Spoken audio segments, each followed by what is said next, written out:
Hey team, welcome back to another episode of the Student Paramedic Podcast.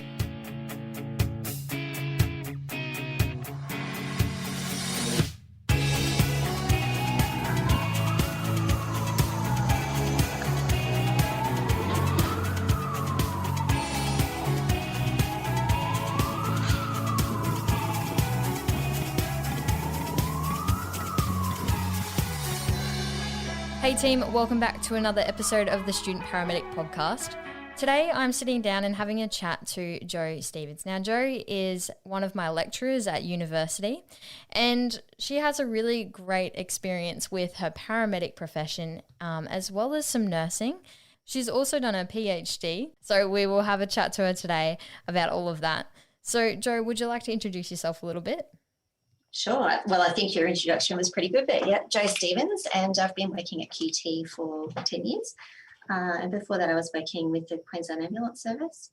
And before that, I've done some nursing. So I've had quite an eclectic kind of career and done lots of different things.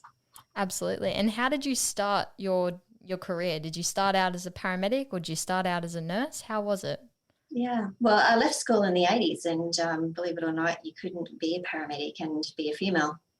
When I left high school. So I didn't quite realise that until sort of grade 12 came along. So I was really disappointed. And then I started noticing ambulances going past and all the males were in there. So I did think that was really unfair, but, you know, we didn't kind of question things too much back then. Well, I didn't anyway. And so I started the nursing program at the Royal Brisbane Hospital in 1987. And it was a very different kind of nursing experience to what you would have now. And I did like it, but then I kind of didn't for a while. So I left and did some other things. And then a few years later came back and did nursing at university and also was working. I started work as an honorary paramedic, which was an unpaid role. It was mainly to see if I liked it or not. And I loved it. The moment I stepped in, I loved it. And so, yeah, had been working there ever since. And then I applied for the Student Paramedic program, of which it was incredibly difficult to get in because they'd only take 20 or 25 people per year. It took me 3 times to get in. And then I ended up, getting a gig. So I started in 1995. Was when I first started, and I originally worked primarily in Brisbane, but also worked in Logan and Ipswich areas as well, which was great because the type of work we did was quite different in all those areas. So, yeah, just had me, I loved it. I didn't have kids. My husband also worked for the service at the same time. And so we've worked together actually a lot. We used to talk about ambulance all the time. We hardly ever talk about it now. So, did you? I know you've mentioned at university that you've done a bit of rural work as well. Is that what you classify with Ipswich, or was it out further? Oh no, way further. So we ended up having a couple of kids, and when my youngest was 4 months old, we decided I was meant to be on maternity leave. And an opportunity came up for my husband and he applied for the OSC position at Mornington Island.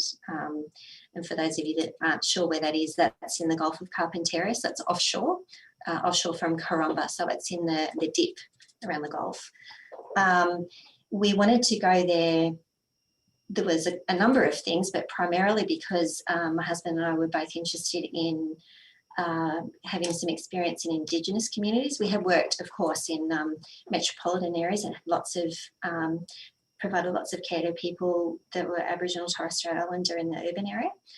But we really wanted to take the opportunity while our kids were tiny to, work and live in a really rural and remote. It was very remote. It's about as remote as you can get. And we just loved it. It was so great. We were only allowed to go there for 2 years. That was sort of how they did things back then. It's quite different now.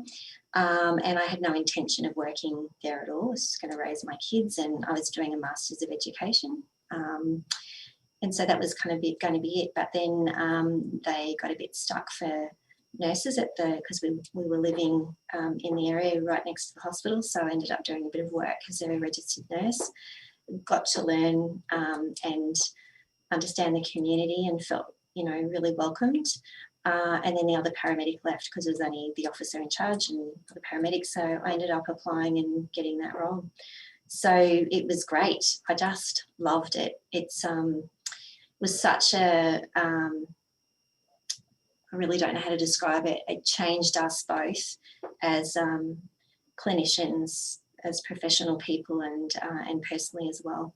It was, I just grew, and as did my husband, so much. It was an amazing experience and something that I think of very fondly.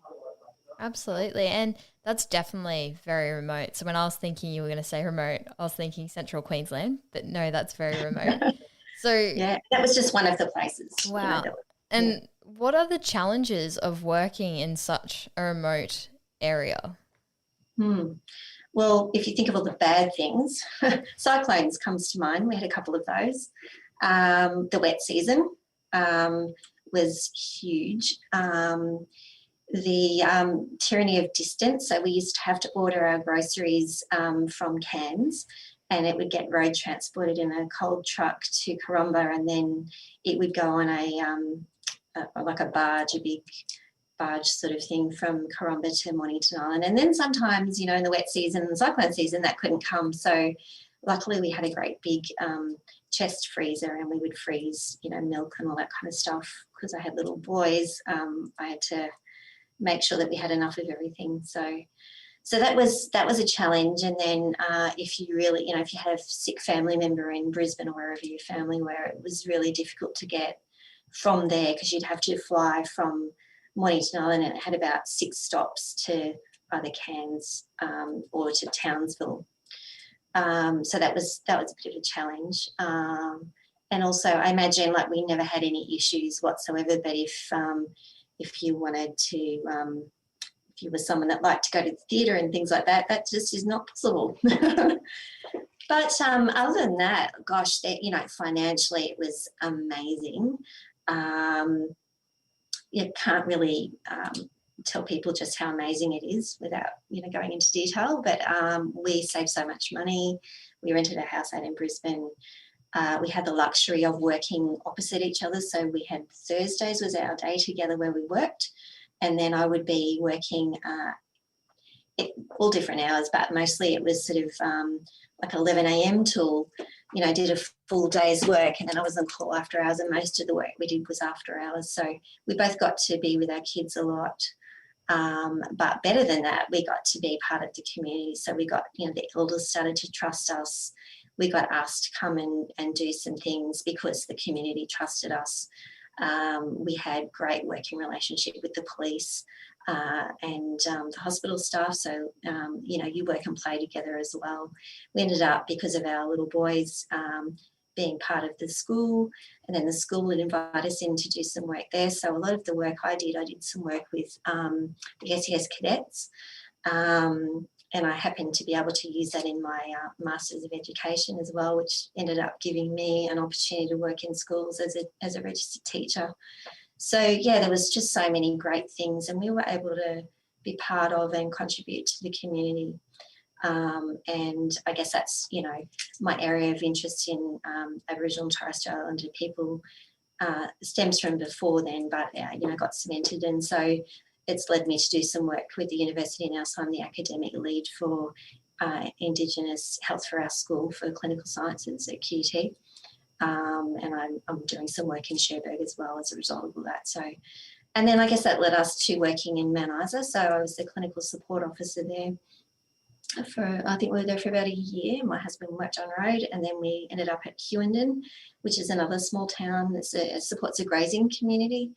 And we were there for more than a year, and then we ended up having to come back to Brisbane because one of our children needed, extra support. So, which is just one of the saddest days, because as far as leaving, because we just loved that community as well.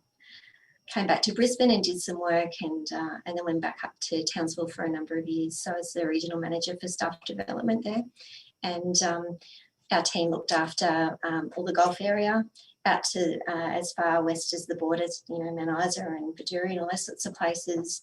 We went as far north as Innisfail and as far south as Bowen. So lots of supportive rural and remote officers in those areas as well. So it took in places like Julia Creek and Cloncurry and, all those places, which was great. And because of my role, I used to do a lot of travel, so supporting our staff out there. So it's just great. I can't stress enough how amazing it is. So in a place, in those small places, you can be as busy or as quiet as you want to be. And let me tell you, the more that you immerse yourself in the community, the better it is. And we did a lot of work with the rural and remote fire officers. So they're typically people that work in other roles. So they might be a teacher, or they might be groundsman at the hospital. They could be the local electrician or even the pharmacist. And so we would go to their training nights, learn about their stuff. They'd come and learn about our equipment, and they'd learn to pull out stretchers and use the locking mechanisms. They'd learn where all our gear was. If we asked, if it all came push to shove and there was a big car accident or something, they would come and help us and know where all our gear was. So it was like having an extra clever set of hands. So and they would drive our ambulance and vice. And the reverse would be true. So when the chips were down, we might help them with their hoses and, make sure they're fed and watered and all that kind of stuff, and be there in case they inhaled smoke or whatever. So, it was just brilliant. And we used to train together with the nurses and the doctors as well. So pharmacists, just amazing opportunities to learn and be part of an interprofessional team. Absolutely. It sounds like an incredible experience that you had. And I guess with that, we've talked a bit about it at uni, and I've noticed you tried to instill it in us a little bit. But what are the types of skills or I guess confidence that translated over to when you moved back to the metro sort of city region? Yeah, that's a really good question. I think the biggest thing was having confidence in your skills and your knowledge and your ability to think about logistics. So obviously if you're in a metropolitan area, particularly if you're in, where I've worked, Brisbane, you've got Haru available, you've got the CCPs, you've got hospitals nearby, you've got helicopters, all that kind of stuff. A backup crew of any description. You've got hands everywhere. In a rural and remote area, so if, typically if you're in the middle of, outside of Hughenden and truck rolls over or something, you may be lucky enough that you've got an honorary officer that you've trained up, who might be the local concreter or something. You might have the rural fire officers that you've helped train. They'll come out. If you've got a great relationship with the director of nursing or the doctor, they might come out as well. So, but, you have to pre-plan everything. You have to be thinking right from the get-go when you get the call, how far out it is, what you're likely to need, get those things rolling if you can. You might have to have RFDS because the chopper can't come out that far.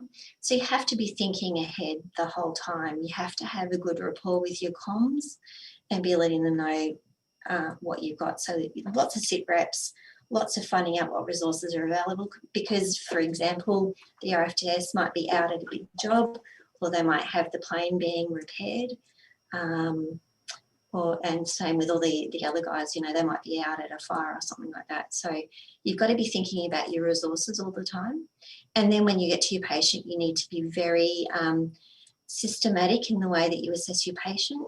You need to be looking around. I mean, we used to use bystanders all the time. So whoever was around, it might be a passing car or, a farmer on his tractor or on a horse or something. You just grab everyone that you can if they're willing and physically able to help you. So it's lots of thinking ahead, lots of logistics, pre-planning, keeping you cool, being able to communicate with everybody. So that means all the people I was just talking about, like your communication center, letting them know really quickly your sit rep ahead of time and what resources you're likely to need. Easier to call them off than not call them and have a delay. And then also being able to relate information to people who are perhaps non-clinicians. So it might be the the farmer I was saying who's on horseback that you grab, and you might have to ask him or her to assist you with CPR or grabbing your gear. You have to be very good at being able to relay information. Keeping that person calm as well. And then, of course, the patient, if they're from the local town, is usually going to know how far out they are and will know the circumstances of, the whole, area. And so you're going to have to be quite reassuring, but not promise things that you can't deliver. So lots of talking with your person, with your patient, and letting them know how things are going. I guess that's another thing too, is that when you're, working and living in a rural and remote area, for example, if you have a young group of people in the car and there's a car accident, it might be the local, half the local football team are in the vehicle, and word gets around that there's been a rollover and that, a couple of people have died. So that's having those really great communication skills and being able to talk with people about what's actually happened, not delivering promises that you can't keep, talking with the fireys, talking with the police, really, really important kind of skills as well. The other thing I'd say is you have to be really confident and really proficient at your skills, and have to do that sometimes without someone else being around. So you have to be able to prioritise what's really important here. What does this person really need? How far away am I? So, thinking about, for example, your drugs, and thinking about what's most appropriate given how far away you are and that kind of thing. So what's going to be the most appropriate for where you are and what they need. So I would say you just have to practice your skills all the time. So if someone, you probably hear me say it at uni, if you're upside down in a ditch at 2 a.m, cold, winter's night, and it's pouring with rain, no one's going to appreciate you saying, I didn't go to that tutorial. So therefore I don't know how to put that piece of equipment on. No one's going to take that as an excuse. So you just have to practice all the time. And any station I've ever been to is fully equipped with all the gear for you to train. So, in your downtime, just be practicing all the time. That's really important. I think that's a really good piece of advice. Even talking to some of the guys from the Free Radicals Paramedic Podcast, they said that to reduce the cognitive overload that can happen when you're on placement or as a, graduate paramedic, one of the best ways to reduce that is just to get proficient and even just understand the logistics of what's in your bag, what's in the truck, what's in the kit, how to use the different pieces of equipment. So that way, when you are on a case, you've reduced some of that cognitive overload that, is present. So absolutely. Yeah, and the muscle memory, I think, that comes with, just putting so many IVs in real people, obviously. So much different to a mannequin. And just absolutely making sure your kit's fully stocked, making sure you've got everything you need, having all those things that I've talked with you guys about, like emesis bags available, your saline bags, and putting your IV kit together so that it's really easy for you to grab. Thinking, especially when you work by yourself, thinking about having your kit constructed so that you can get to everything really quickly and easily with the least amount of fuss and time required. Absolutely. And that definitely would translate into not only the rural but in the metro areas. But when you are rural, one of the pieces of information that was given to me is like you are the resource, like the community are relying on you as a paramedic. So how do you go about that just to reduce that cognitive, I guess, burden or overload? Is it just like you said, just knowing and being proficient at all your skills and what you need to do? Yeah, I think all those things. And one thing I would say, if you live and work in a community where you're known, is that the expectation of behaviour, so professional and personal, is huge. So, just some tips of advice from me, not that I ever did this because I was well and truly, a lot older, but for people who want to go out and, go to the pub or go to the races or whatever, like you're being judged the whole time, whether you're at work or not. And so I guess that's one of the other challenges of being in a place where you work and live, is that your behaviours are being watched all the time, whether you see people or not. You know, they might just be going past in the car, or, you know, you're identifiable all the time. So your professional behaviour needs to be appropriate at work and also in community. I'd also say that my husband and I spent a lot of time where we could have just sat in the station and watched, you know, binge. Well, back then it wasn't binge, it would be videos. You could binge, you know, all the shows and stuff, but biggest thing is spending the time and energy. Like, we were actually more busy with community work in rural and remote locations than we were when we were in metro areas. I've got to be honest, but we were really, you know, we really felt like we were part of the community. So we wanted to build trust, to have people know who we were. We did a lot of work with all the schools, so the kindies and the little preppies, and you know, the high schools, and the, you know, and also the primary school as well, daycare. You know, all of the groups, like the gymnastics group and the swimming team and all that kind of stuff. So I think engaging with the community is one of the most important things, because they will call you if they need you. We ended up probably doing a lot more of preventative stuff as well. So not just with all the kids and that kind of thing, but with older people. So there was the CWA was really big. So we would go and do some work with the CWA ladies. We'd do, I mean, I used to do all the first aid stuff around, not just in the towns that I was in, but sort of outlying towns as well. And lots of stuff about 000 for the little ones, and, you know, just basic managing, because there's a lot of brown snakes in places like that. Everything bites and stings out there. And then, you know, what to do if, you know, dad's trapped underneath a quad bike and all that kind of stuff. So a lot of that kind of stuff. But then we'd also have families where there was, you know, domestic and family violence, all sorts of that sort of stuff. So we would work really closely with the police and the doctor and the nurses and the community nurses, to, you know, to see what we could do to prevent and alleviate a lot of that kind of stuff. So I think in small communities, the families will give you license to help out a little bit more than what you would ever expect to do. So I think there is a lot of, you know, the idea of community paramedicine is old and then becomes new again. But you'll find a lot of rural and remote paramedics of my vintage or older will talk about all that stuff that they did without it being called community paramedicine. You're part of a professional team and you work as such. So the interprofessional team in those communities is just so important. Not only from an education and learning perspective, but also for support, because you go to the same cases.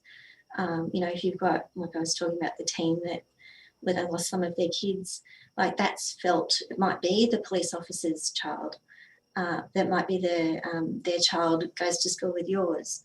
You know, you might live and work and play with these people. So it's felt all the way through the community. And some of the places that I've worked, unfortunately, we had young people suiciding, and possibly some of you people that are listening have heard about contagion. So you might have one person take their life, and then you might have a run of that, and that's certainly true in some regional towns, and it's so felt by the whole community, and there's a community grief as well as the family and individual grief that happens. And that's, I find that I felt that profoundly when we worked in those places. You can certainly feel like that for your patients and the people you go to in metropolitan areas, but I think it affects you differently when you, like I said, when you work and live and play with people. For sure. That would be horrific to experience. And having that small town kind of community, you would generally have that close sense of community, like you said, and you may be treating someone that you know really well. How do you go about that and try and, I guess, not switch off from that, but, I don't know, distance yourself so that you're not, I guess, emotionally invested, but also able to provide like really great care? Yeah, again, another great question. I'll just be really frank, I get very attached to people. And so, I do feel those things. I guess having a husband that's also, sharing the load as well. I've always been able to talk with him and he with me. We probably just talk differently to each other about things like that. But I would just say the self-care perspective is really important in those communities. So, you can give so much and you are at risk of giving so much that you give yourself away.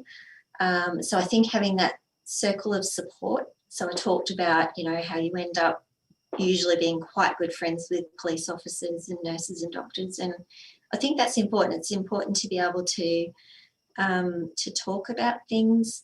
And so, where I might have had a cry with one of my nursing colleagues in a small town, my husband might have, had a beer after work, when he's not on call, on days off, with, the officer in charge of the police station, or they might have gone fishing together or had a round of golf or something like that. So, I might have been explicit about what was bothering me. My husband might have just gone around about it in a different way.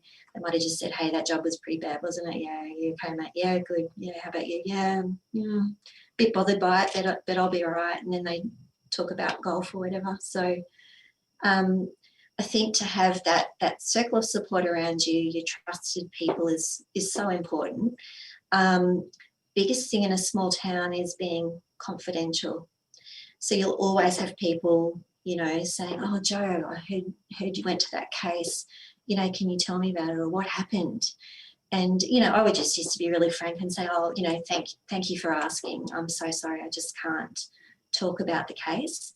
But I think they wrote something about it in the local paper, and that's probably a really good place to get some information.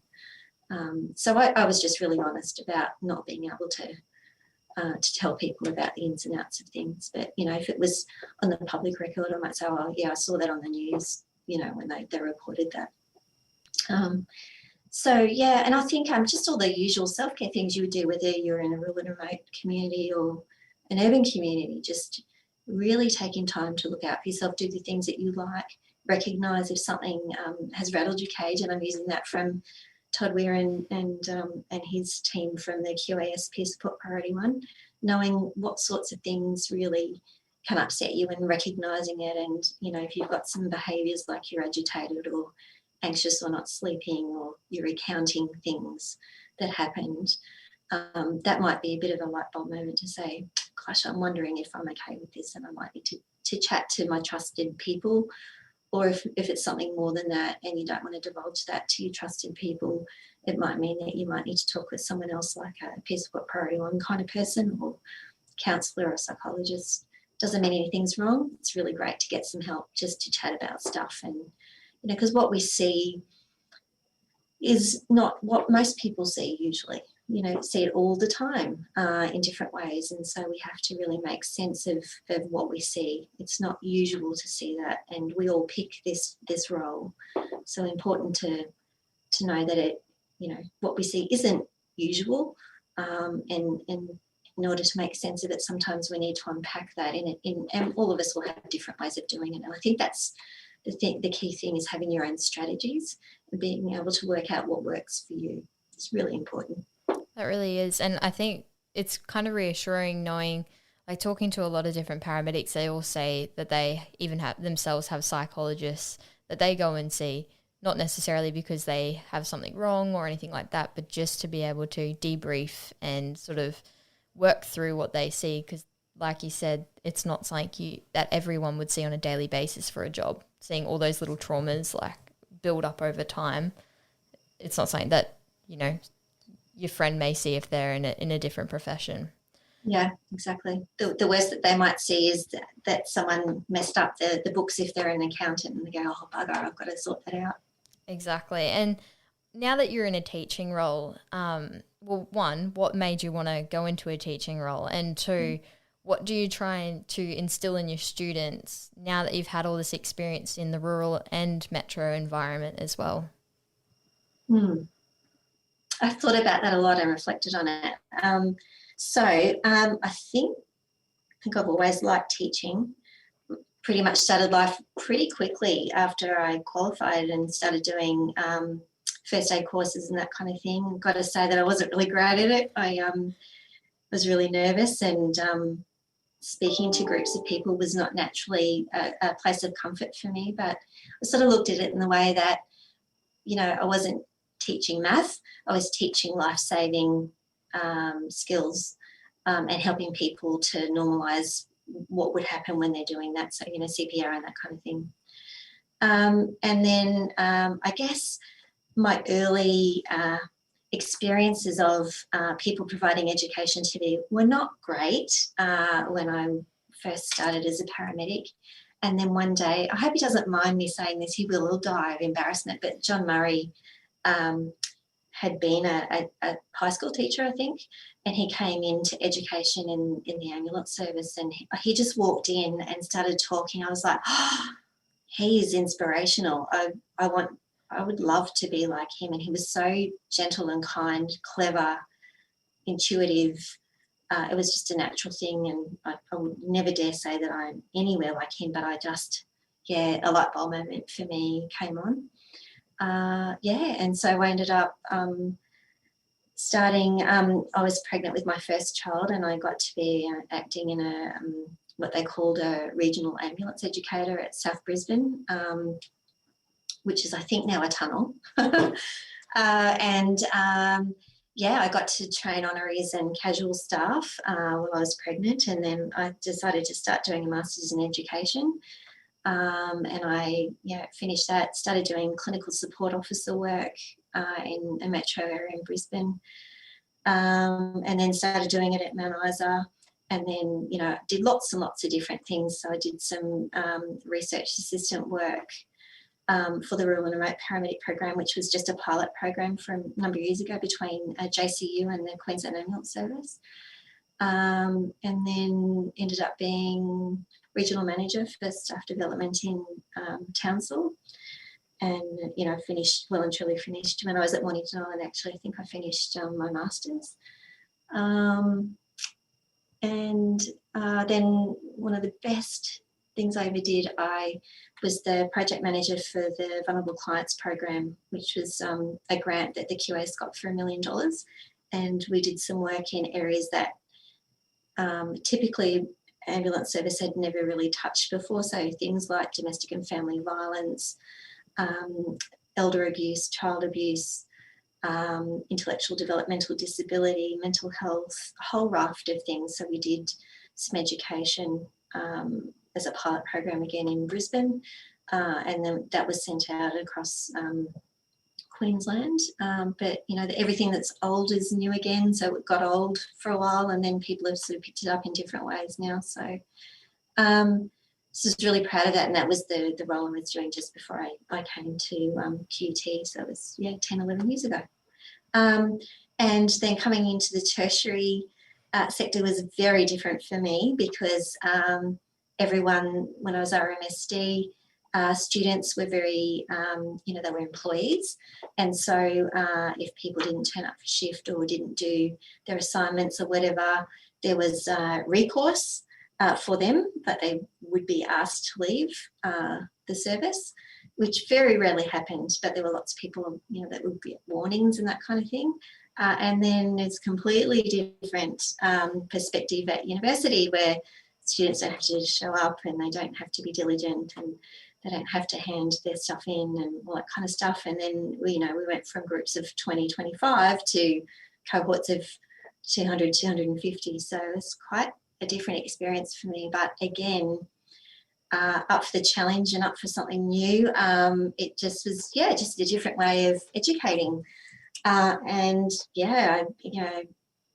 was enlightening and more professional growth and that kind of thing, and started meeting much younger students. That was another thing. So a lot of our students were much older in the service, and then at university, lots straight from school. So it's been great, and in comparison, lots of opportunity for professional development here as well. So conference presentations internationally. So I've been to Geneva and China, Canada, Singapore, all sorts of places, flying the QT banner. Obviously, you don't just go for no reason. You have to put in an abstract and have that accepted and peer reviewed. So that's been great. Then lots of people would think that we just teach, but that's one portion of what we do. So a lot of writing journal articles and, applying for grants and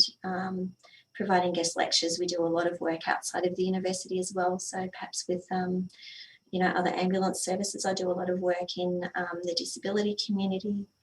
We're expected to be on boards and committees and that kind of thing. And then we also have our own PhD students and master students and all that kind of thing. So do a lot of guest lecturing. So I do some work with social work and education as well. So different faculties as well. So yeah, it's quite, sometimes it can be all encompassing. So we're meant to work 37 and a quarter hours a week, I think it is, and it's more like 80 hours a week. But yeah, it's got its challenges, but some, I guess, intellectual freedom and flexibility in the way that you can head down your research pathway. And mine is with vulnerable populations. Definitely. And with that too, now you've done, obviously you seem like you've got a diverse range of opportunities that have come through with teaching as well. So from the student perspective, what do you try to teach them that they won't necessarily get out of a textbook or anything like that? Yeah, lots of things. I think we all in different ways try and embed a lot of operational kind of knowledge, but I guess I try to think of what did I want to know all those years ago? And, I've had a very different education because a lot of mine, certainly in paramedics was a diploma-based education, but I have, other degrees, clinical degrees and stuff like that. So a lot of it is just about things we probably can't teach, but we need to immerse students into. So clinical judgment, problem solving, being a human being is the biggest thing that you can offer the people that you provide care to. And I say that genuinely, providing care, not, I don't even like to think of them as patients. They're people. They're our next door neighbours and the people that we're working with and love and, a part of our community. So I like to call it providing care because that's what it is. I always think, hear a lot of things from students over the years, all different things. People come from very different places and that's okay because, perspectives are so different. I think there's an assumption, I don't mean just here, I mean across all universities, that every student is a upper to middle class student who's got, mum and dad and a dog and siblings and, goes to private schools and hasn't had to work too hard and everything's been laid out for them. And I would suggest that that's absolutely not true. There's a proportion of people like that, but I like to think of paramedic students as being as diverse as the community that they serve. And so, some of the stories my students have told me, I learn from their histories and their perspectives and their experiences. So I think being a human is the biggest part, and trying to make sure that students who are perhaps not as worldly as others understand that they're actually in the service of people, that you're going to see people at their lowest ebb, on their worst day, at their worst moment. And it might not be, what would I say, to your liking. So there might be all the orifices are opening. So all the vomit, all the poo, all of this, all of that. They might be spitting, they might be swearing at you, they might come across as being violent and arrogant and awful, and perhaps they don't live the way that we all do, or that some of us do, or that we expect them to. But I always want students to be curious about, I wonder why that is. So if this person's presenting in a particular way that isn't necessarily palatable to you, I wonder what's going on for that person, for them to behave that way or react that way or to live this way that I don't think doesn't meet my expectations. I wonder why they've called me for a paper cut. This is not what an emergency service is for. But I've had those, obviously, and I've had that discussion with a few students, like, that's just a waste of time. And I said, well, is it usual for someone to call for a paper cut? No, it's not. So I wonder what that is. And when you talk with someone, I wonder if they're lonely, if they actually don't know what to do with a paper cut because they feel hypersensitive to pain. And yes, they may be a computer programmer, but I wonder if cognitively they, have got something else going on. I wonder if they've called because there's domestic and family violence going on and it's a way to get access without saying, guess what, I've been beaten up by somebody. So there's lots of reasons why people will call for service. It may not meet with our ideas of what an emergency is, but it might be theirs, and we need to be listening to that. So I guess the type of paramedic I really appreciate, whether they're a novice practitioner or someone that's been around for a very long time, are those that can show great empathy, and that can be in very different ways. It doesn't have to be, I don't mean hugging your patient, bringing them home and saying, look, I've got a spare room. I'm talking about listening, being humble, not going in as the expert, listening to the person's stories and hearing their perspective and what's going on for them, acknowledging that people live differently, people have different perspectives, people have had some really hard lives and they might just tell you a small snippet of what's going on. They might tell you the whole life story, or they might be really, they might tell you nothing. And so we need to not just listen, but also sense things and ask, appropriate, thoughtful questions that respect the person.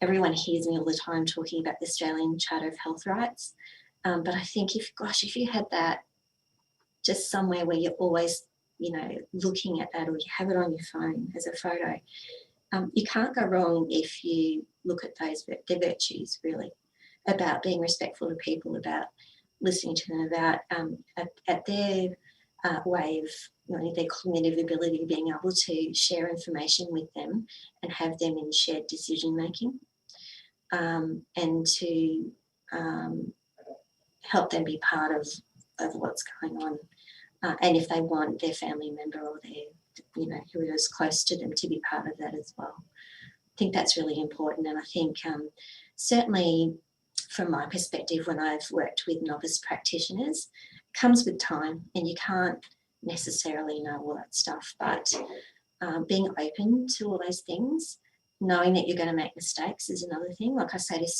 particularly at uni, to students, make mistakes here. It's safe. It's safe to do it. It's not safe to do it on a patient or a person that you're providing care to. So, the university experience is really important to learn and make mistakes and not beat yourself up.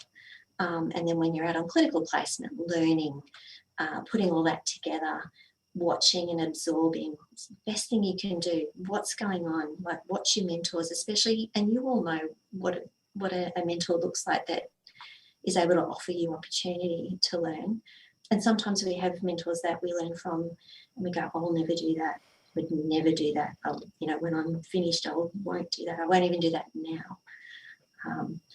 So I think they're the main things: being humble, open, approachable, empathetic.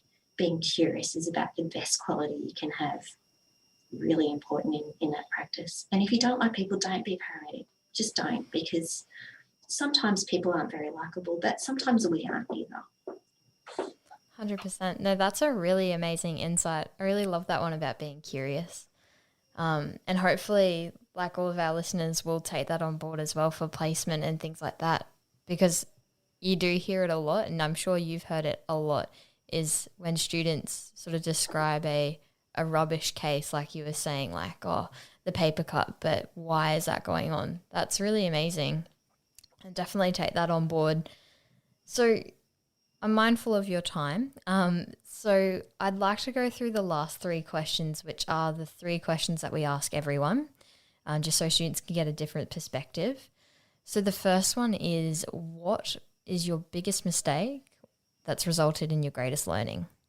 So I did mention this sort of more recently. I remember being brand new. I think it was first week on the job. And this person had gone through, they were in a car and they were driving, and they went through an intersection and cleaned up a few cars and stuff, and the person was unconscious when we got to them. And this person was trying to tell me, give me a history of what was going on. And I just disregarded them the whole time, just didn't want to listen to them. I was very focused on the patient, and the patient was having difficulty breathing, unconscious, all that sort of stuff. And after a while, this person just said, you need to listen to me. And I remember my mentor saying, look, I've got this. How about you listen to this person? And he was trying to tell me that the person was unconscious before they actually went through the intersection. And I've never forgotten that.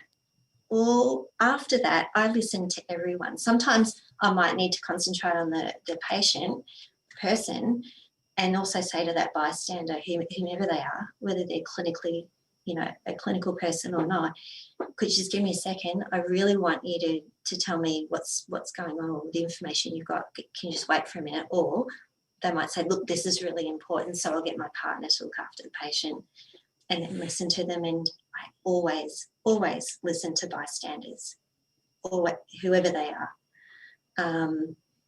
And they may really fill in some blanks for all of us. So whether it's they've witnessed something, whether, someone's taken an overdose and they've got all the packets there, and they know how many were in the pack and how many they've taken and when they took them and all that kind of stuff. It might be someone who's on the phone trying to tell us about their elderly mother that they haven't seen for a long time. And saying, I always call her at 8 a.m. She hasn't been answering the phone, and it's now 8:30 and I'm really worried. So that's one of the main things I would say. Is I've made so many mistakes, but that's one of them. That's a really good one. I really like that one. And I think that was also in social media last week about paramedics actually saying, listen to the bystanders, because, for example, some of them might be paramedics as well, and you never know, or medically trained, and they can provide such great insight that you just dismiss otherwise. 100%. They could be a paramedic. They also could be a neurosurgeon. You're going to their mum who's had a stroke. Let's think about this. For sure. And then the second. I was just going to say, they also could be someone that just needs to be heard. Exactly. Like you said, be human, treating humans. Yeah, absolutely. Love that one. So the second one is, and we've probably touched on it, is just one piece of advice, one simple piece of advice that you would give to a student. Be humble and don't get involved in any politics whatsoever, but be really humble. You can't know everything. Even if you've been practicing for 60 years, you can't know everything. And so be that person that's willing. So, for example, if a mentor or someone wants to show you something, say take a blood pressure, and you think you're pretty competent at it, be humble and gracious enough to go, thank you, I'd really like to see that, because they might just show you one little tip that you've never thought of before. And that will be appreciated because they want to show you, they want to help you. And with everything, just be a humble person. It's one thing that will earn the respect of your peers and mentors and colleagues. And then the last one, it's a bit of a tongue twister, but is, what did you used to believe to be true that you no longer believe to be true? I think I've just firmed up my belief that nothing is black and white. I used to kind of not think black and white, but quite heavy shades of, black, dark grey, pure white, not too much. And now I just see everything in shades of grey. But everything is just, I think everyone has their own reality. 100%. Everyone has their own perspective. And we need to be mindful of that. So it just really isn't proper right or wrong. think it's, yeah. And as paramedics, we really need to be focusing on so many things and so many perspectives. And our perspective and our understanding isn't necessarily right. So be open to what other people will offer. And I hope that you see things, all of you see things in great shades of grey down the track. That's really good. Well, thank you so much for taking the time out of your day to have a chat.